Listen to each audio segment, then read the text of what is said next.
Hi everyone, welcome back to my channel. This is Neha and you are watching Neha's Biology. अब मैं कुछ आपके लिए एक सीरीज़ ऑफ वीडियोस लाने वाली हूँ जिसके अंदर हम हर एक टॉपिक डिस्कस करेंगे डिफरेंट क्लासेस की फॉर्मेट में।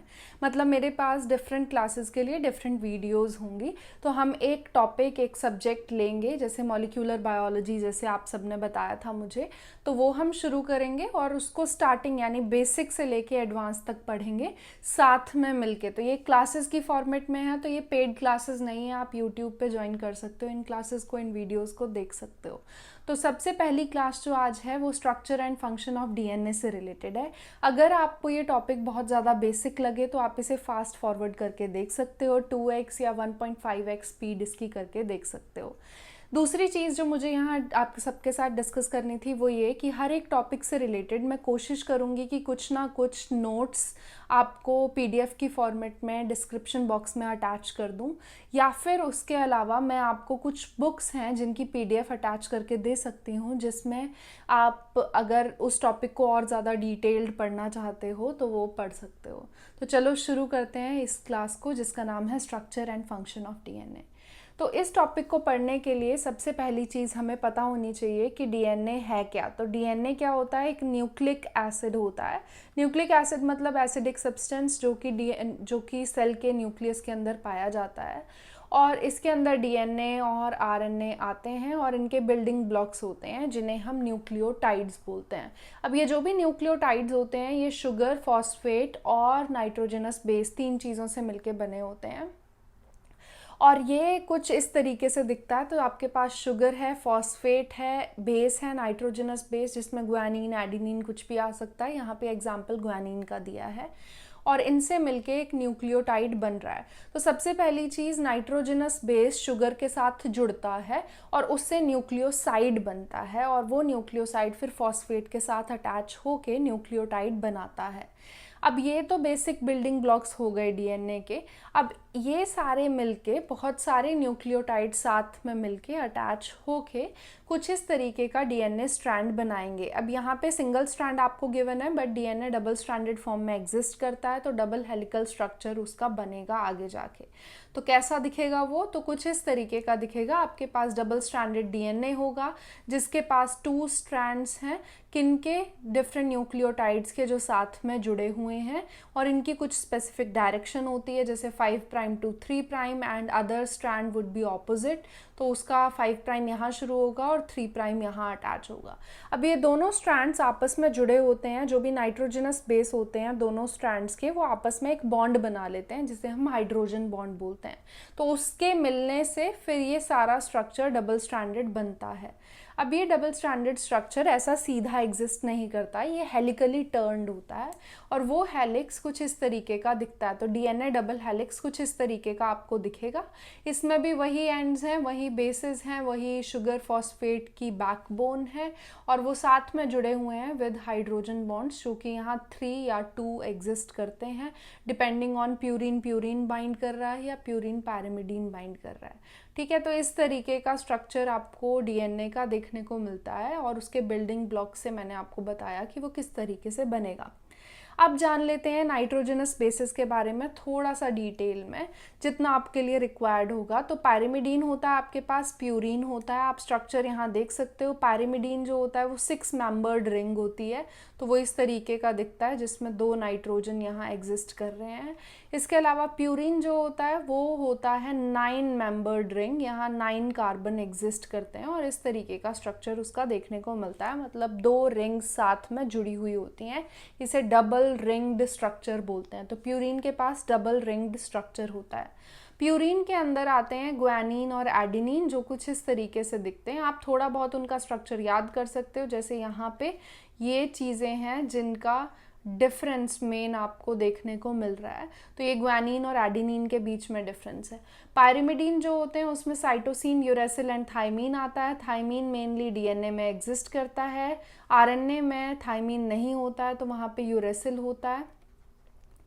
तो वो आपको यहाँ बताया हुआ है और यहाँ पे स्ट्रक्चर भी आप देख सकते हो। यहाँ पे मिथाइल ग्रुप एडिशनली प्रेजेंट है, यहाँ पे मिथाइल ग्रुप यहाँ पे एग्जिस्ट कर रहा है। तो कुछ इस तरीके का आपको साइटोसिन, यूरेसिल और थाइमीन का स्ट्रक्चर देखने को मिलेगा एंड ओवरऑल नाइट्रोजनस बेसेस इस तरीके से दिखते हैं। अब नेक्स्ट बारी आती है शुगर्स की। जो भी यहाँ पे न्यूक्लिक एसिड्स में शुगर होती हैं वो दो टाइप की होती हैं, डीऑक्सीराइबोज या राइबोज।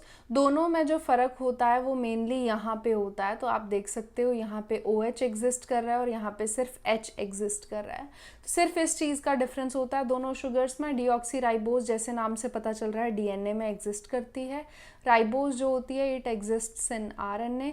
तो यही मेजर डिफरेंस आता है DNA RNA में इन दी प्रेजेंस ऑफ शुगर। तो शुगर का कौन सा टाइप एग्जिस्ट कर रहा है उसके बेसिस पे।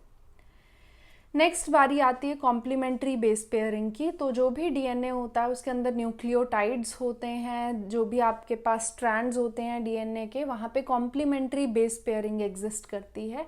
मतलब कि आपके पास जो भी बेस पेयरिंग होगी वो इस तरीके से होती है कि प्यूरीन पैरिमिडीन से बाइंड करता है।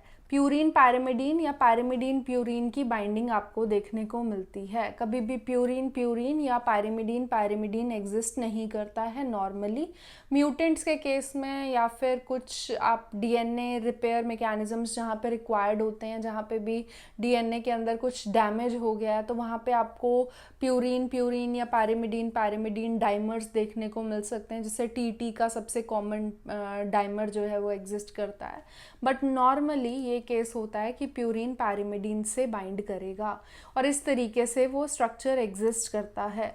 यहाँ पे याद रखने वाली बात ये है कि A T के साथ बाइंड करता है और डबल हाइड्रोजन बॉन्ड्स बनाता है, G C के साथ बाइंड करता है और ट्रिपल हाइड्रोजन बॉन्ड बनाता है। तो यानी GC जो होता है वो बहुत ज़्यादा इम्पॉर्टेंट रोल प्ले करता है क्योंकि इसका बॉन्ड जो है वो बहुत ज़्यादा स्ट्रॉन्ग होता है।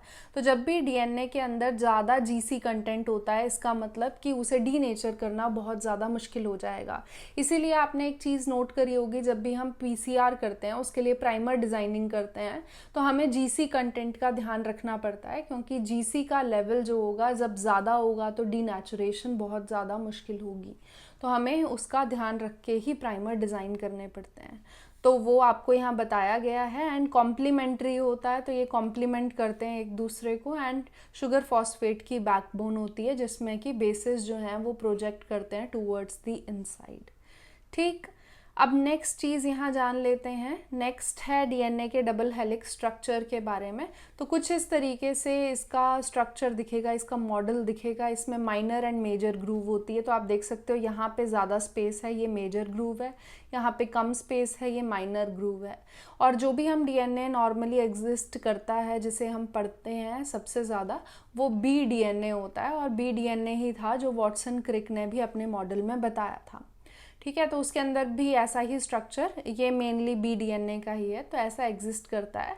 3' एंड 5' एंड होगा आपके पास और उनके पास फॉस्फेट या OH ग्रुप फ्री होता है। याद रखना 5' एंड पे हमेशा जो होता है वो फॉस्फेट होता है एंड 3' एंड पे हमेशा फ्री जो होता है वो OH ग्रुप होता है।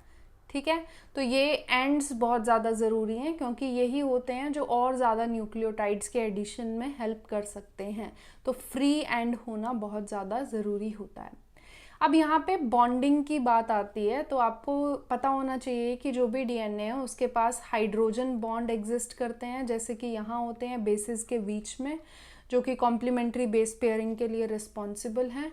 देन आपके पास फॉस्फोडाइस्टर एंड फॉस्फोईस्टर बॉन्ड होते हैं। फॉस्फोडाइस्टर जो दो न्यूक्लियोटाइड्स के बीच में होंगे, फॉस्फोईस्टर जो कि एक शुगर फॉस्फेट जो न्यूक्लियोसाइड है, शुगर फॉस्फेट नहीं बोलेंगे उसे, शुगर और बेस जो होता है उसकी बाइंडिंग करने में हेल्प करते हैं विद फॉस्फेट। तो यहाँ पे जो होगा इसे बोला जाएगा फॉस्फोईस्टर बॉन्ड।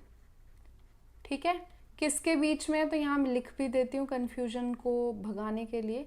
न्यूक्लियोसाइड के साथ जब फॉस्फेट जुड़ेगा तो वो बीच का बॉन्ड फॉस्फोईस्टर बॉन्ड, और यहाँ पे जो है दो न्यूक्लियोटाइड्स के बीच का वो है आपके पास, तो न्यूक्लियोटाइड 1 प्लस न्यूक्लियोटाइड 2 इनके बीच का जो होगा वो फॉस्फोडाइस्टर होगा। तो यही सबसे ज़्यादा कॉमन बॉन्ड्स हैं जो डीएनए के अंदर एग्जिस्ट करते हैं और आपको इनके बारे में पता होना चाहिए। इनके बारे में ज़्यादा डिटेल्स जो हैं वो जो मैं डिस्क्रिप्शन बॉक्स में पीडीएफ अटैच करूँगी उसके अंदर आपको मिलेगी। उसमें मैंने ये भी बताया हुआ है कि नंबर ऑफ़ फॉस्फोडाइस्टर या फॉस्फोईस्टर बॉन्ड निकालने हों based on the number of nucleotides, तो वो भी आप कर सकते हो। नेक्स्ट बारी आती है वॉटसन क्रिक मॉडल के बारे में। तो उन्होंने क्या क्या चीज़ें बताई थी, तो उन्होंने बेसिकली डिस्टेंस बताया था डिफरेंट न्यूक्लियोटाइड्स के बीच में, डिफरेंट बेस पेयर्स के बीच में, पिच के बारे में जो कि बेसिकली एक सिंगल हेलिक्स का डिस्टेंस है टोटल, तो वो पिच के बारे में बताया था जिसे हम 3.4 नैनोमीटर लिखते हैं। तो ये BDNA का बता रही हूँ क्योंकि BDNA ही था जो उन्होंने स्टडी किया था। तो और कितने होते हैं एक कंप्लीट टर्न के अंदर, तो 10 बेस पेयर्स होते हैं। तो एक सिंगल बेस पेयर के बीच का जो गैप बनता है वो 0.34 के आसपास बनता है नैनोमीटर में। तो ये उन्होंने बताया था। उन्होंने बोला था कि 2 स्ट्रैंड्स होंगे जिनकी एंटी पैरेलल पोलैरिटी होगी, प्यूरीन पायरिमिडीन के बराबर होगा। वो सब चीज़ें जो वॉटसन क्रिक मॉडल में बताई गई थी ये इम्पॉर्टेंट है। देन फिर शैरगैफ्स रूल भी आया था जिसके अकॉर्डिंग बोला जाता है कि प्यूरीन्स जो होते हैं वो पायरिमिडीन्स के बराबर होते हैं। यानी अगर आप प्यूरीन और पायरिमिडीन को अगर रेशो उनकी निकालोगे तो वो रेशो हमेशा 1 के बराबर होती है। ये चीज़ याद रखना। यानी A+G जो होगा वो C+T के बराबर होगा और 1 के बराबर होगा अगर उनका आप रेशो निकालोगे तो। This value is constant for all species. This thing is very important. ये चीज़ purine is equal to pyrimidine वाली चीज़ कांस्टेंट है सभी स्पीशीज़ के बीच में। बस डिफरेंस जो आता है वो आता है A+T/G+C के फॉर्म में। तो अगर A+T/G+C करोगे तो इसकी वैल्यू कुछ भी हो सकती है डिपेंडिंग ऑन द स्पीशीज़ के अकॉर्डिंग ये चीज़ वेरी करती है। तो ये स्पीशीज़ आइडेंटिफिकेशन में काफ़ी ज़्यादा हेल्प करता है अगर आपको डीएनए का सीक्वेंस उस स्पीशीज़ का पता हो तो ये कुछ नॉर्मल कुछ रूल्स थे, कुछ मॉडल्स थे जो डीएनए से रिलेटेड इम्पॉर्टेंट हैं। ज़्यादा डिस्क्रिप्शन और ज़्यादा आपको चाहिए और ज़्यादा पढ़ना है, एग्जैक्ट वैल्यूज चाहिए तो प्लीज़ वो पीडीएफ डाउनलोड कर लेना, उसमें ज़्यादा डिटेल में सब कुछ आपको मिल जाएगा। देन बारी आती है डीएनए की एज अ टेम्पलेट। तो टेम्पलेट की तरह भी डीएनए जो होता है वो एक्ट कर सकता है और ये अपनी खुद की डुप्लीकेशन में भी हेल्प करता है और साथ साथ में प्रोटीन आरएनए वगैरह बनाने में भी हेल्प करता है। तो वहाँ पे भी टेम्पलेट की तरह एक्ट करता है। तो जैसे मान लेते हैं आपके पास पेरेंटल डीएनए डबल हेलिक्स कुछ इस तरीके का दिखता है। तो ये दोनों स्ट्रैंड्स जो होंगे वो सेपरेट हो जाएंगे तो एक टेम्पलेट हमेशा रहेगा और एक न्यू डीएनए जो होगा वो आपको देखने को मिलेगा। तो this red coloured strand is actually a newly formed DNA. तो डीएनए जो है वो अपनी ही डुप्लीकेशन के लिए, अपनी ही कॉपी बनाने के लिए टेम्पलेट की तरह एक्ट कर सकता है। बट इसके अलावा ये भी आपको याद रखना है कि वो आरएनए भी बना सकता है और एंड में आरएनए जो होगा वो प्रोटीन भी बना सकता है। This is what was mentioned in central dogma. Central dogma जो है उसमें बताया गया था कि डीएनए आरएनए बना सकता है and RNA protein, but not all RNAs are responsible for the production of protein. So mRNA messenger RNA होता है जो डायरेक्टली प्रोटीन बनाने में हेल्प करता है। Although this thing is very important that DNA can form any kind of RNA.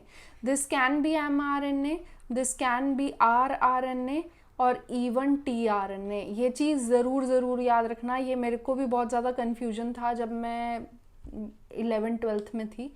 तो ये चीज़ बहुत इम्पॉर्टेंट है कि ऐसा नहीं है कि डीएनए सिर्फ mRNA ही बनाता है। डीएनए हर टाइप का आरएनए बना सकता है, चाहे mRNA हो, rRNA हो या tRNA हो, but only mRNA would be translated. तो वही होगा जिसका ट्रांसलेशन होगा और प्रोटीन बनेगा। दैट्स वाई सेंट्रल डॉगमा में मेनली mRNA की बात की गई थी और इसके अकॉर्डिंग बोला गया था कि जो भी ट्रांसफ़र है इंफॉर्मेशन का वो DNA to RNA and RNA to protein होता है via transcription and translation processes. But इसके बाद एक रिवर्स सेंट्रल डॉगमा आया जिसे टैमिनिज्म के नाम से भी जाना जाता है। टैमिनिज्म, ठीक है। और ये जो टॉपिक था, ये जो कॉन्सेप्ट था, इसके अकॉर्डिंग बोला गया था कि RNA can also form DNA and this process is basically reverse of transcription, that's why it is known as reverse transcription। और यहाँ पे जो एंजाइम चाहिए होता है वो रिवर्स ट्रांसक्रिप्टेज होता है। तो मेनली रिवर्स सेंट्रल डॉगमा में सिर्फ ये चीज़ ऐड करी गई थी, बाकी सारी चीज़ें वही थी जो सेंट्रल डॉगमा में बताई गई थी। तो ये भी कुछ मॉडल, कुछ कॉन्सेप्ट्स, कुछ रूल्स हैं डीएनए के स्ट्रक्चर से रिलेटेड जो आपको याद रखने हैं। Then related to gene expression, now मैंने आपको बताया कि डीएनए जो होता है वो बेसिकली एग्जिस्ट करेगा और फिर आरएनए बनाएगा, फिर प्रोटीन बनाएगा। दिस थिंग जिसे हम बोल रहे हैं कि प्रोटीन बनाने की एबिलिटी, उसे हम जीन एक्सप्रेशन बोलते हैं। तो जब भी डीएनए आपके पास होता है, डीएनए डबल हेलिक्स का जो भी स्ट्रक्चर होगा, उसमें एक सिंगल जीन एग्जिस्ट नहीं करती है, वहाँ पे बहुत सारी जीन्स होती हैं जो एग्जिस्ट करती हैं। उनमें इंट्रॉन्स होंगे, एक्सॉन्स होंगे। Introns would not be coded, और जो एक्सॉन्स होंगे वो कोडिंग पार्ट होता है डीएनए का, और वही जाके आरएनए और फिर जो फाइनल आरएनए होगा उसमें एग्जिस्ट करेगा और फिर प्रोटीन में जाएगा। तो आपके पास डीएनए हेलिक्स के अंदर डिफरेंट जीन्स होती हैं, ABC यहाँ एग्जाम्पल दिया गया है, बट कुछ भी हो सकती हैं, n नंबर ऑफ जीन्स वहाँ पे एग्जिस्ट करती हैं। And these genes codes for RNA, और वो आरएनए जो होता है mRNA, और वो mRNA फिर फॉर्म करेगा different proteins. So depending on कहाँ पे जो भी स्टॉप कोडॉन है वो एग्जिस्ट करेगा, टर्मिनेटर एग्जिस्ट करेगा, उसके अकॉर्डिंग डिफरेंट प्रोटीन्स बनेंगे। तो जो भी आपके पास डीएनए हेलिक्स होता है वो जाके एक सिंगल mRNA बनाता है, बट वो सिंगल mRNA सिंगल प्रोटीन में ट्रांसलेट नहीं होता है, वो डिफरेंट प्रोटीन्स में ट्रांसलेट होता है डिपेंडिंग ऑन कहाँ से स्टार्ट कोडॉन और स्टॉप कोडॉन जो है वो एग्जिस्ट कर रहे हैं।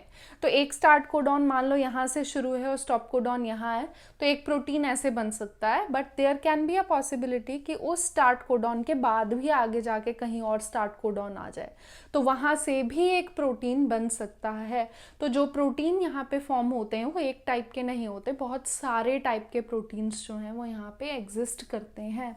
वही आपको बताया गया है, प्रोटीन A, B, C आपके पास प्रोड्यूस हो रहे हैं, इसी को हम जीन एक्सप्रेशन बोलते हैं, यानी जीन एक्सप्रेस हो रही है, क्योंकि वो प्रोटीन जो है वो कुछ टाइप का जीनोटाइप में, फिनोटाइप में, मेनली फिनोटाइप में कुछ चेंजेस लाएगा, लेकिन जीनोटाइप में भी कॉज कर सकता है, क्योंकि ये प्रोटीन आगे जाके किसी और जीन के एक्सप्रेशन में हेल्प कर सकते हैं जहाँ से ये जीनोटाइप को अफेक्ट कर रहे हैं, बट ये फिनोटाइप को भी अफेक्ट कर सकते हैं, मोस्ट प्रोबेबली फिनोटाइप को ही अफेक्ट करते हैं।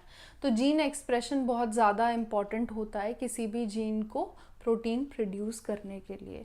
तो ये कुछ चीज़ें थी, कुछ टॉपिक थे जो structure and function of DNA से रिलेटेड थे, जो आपको पढ़ने चाहिए थे। इससे रिलेटेड पीडीएफ नोट्स की आपको नीचे डिस्क्रिप्शन बॉक्स में मिल जाएगी। इसके अलावा आपको मैं वो बुक का, जो एल्बर्ट करके 6th एडिशन करके जो बुक है मॉलिक्यूलर बायोलॉजी की, उसकी पीडीएफ भी अटैच कर दूंगी, आप उसे भी गो थ्रू कर सकते हो और उसमें ये टॉपिक पढ़ सकते हो।